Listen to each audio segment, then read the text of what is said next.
ಒಂದು ರೂಪುರೇಷೆಯನ್ನ ಮಾಡಿಕೊಟ್ಟಂತಹ ಸಂವಿಧಾನ ಹಾಗೂ ಸಂವಿಧಾನ ಸಮಿತಿಯ ಅಧ್ಯಕ್ಷರಾದ ಡಾಕ್ಟರ್ BR ಅಂಬೇಡ್ಕರ್ ಸರ್ ಅವರು ಸಹ ಅವರ ಜ್ಞಾನಾರ್ಜನೆಯಿಂದ ಈ ಒಂದು ಸಂವಿಧಾನ ನಮಗೆ ಕೊಟ್ಟಿದ್ದಾರೆ.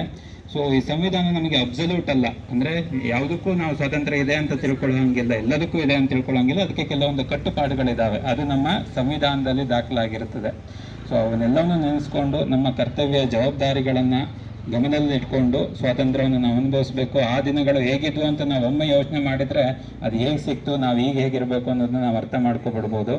ಸೊ ಈ ಕನ್ನಡ ಸಂಸ್ಕೃತಿ ಒಂದು ಕಟ್ಟಡದ ಮುಂಭಾಗದಲ್ಲಿ ಒಂದು ಸೆಂಟೆನ್ಸ್ ನಂಗೆ ಯಾವಾಗಲೂ ಹೋಗ್ಬೇಕಾದ್ರೆ ಕಾಣುತ್ತೆ. ಏನಂದರೆ ಡಾಕ್ಟರ್ BR ಅಂಬೇಡ್ಕರ್ ಅವರ ಒಂದು ವಾಕ್ಯ, ಓದು ಓದು ಓದು, ಏಕೆಂದರೆ ನಿನ್ನ ಶತ್ರು ನಿನ್ನ ಜ್ಞಾನಕ್ಕಾಗಿ ಮಾತ್ರ ಹೆದರುತ್ತಾನೆ ಅಂತ. ಆದರೆ ನಾವು ಕೆಲವೊಮ್ಮೆ ಅವ್ರು ಹೇಳೋ ಮಾತುಗಳಲ್ಲಿ ಕೆಲವೊಂದು ನಮಗೆ ಯಾವ್ದು ಬೇಕಾದ್ ತಗೊಳ್ತೀವಿ, ಉಳಿದದನ್ನು ಬಿಟ್ಟು ಬಿಡ್ತೀವಿ. ಸೊ ಜ್ಞಾನದಿಂದ ತುಂಬ ಬದಲಾವಣೆ ಆಗುವಂಥದ್ದಿದೆ.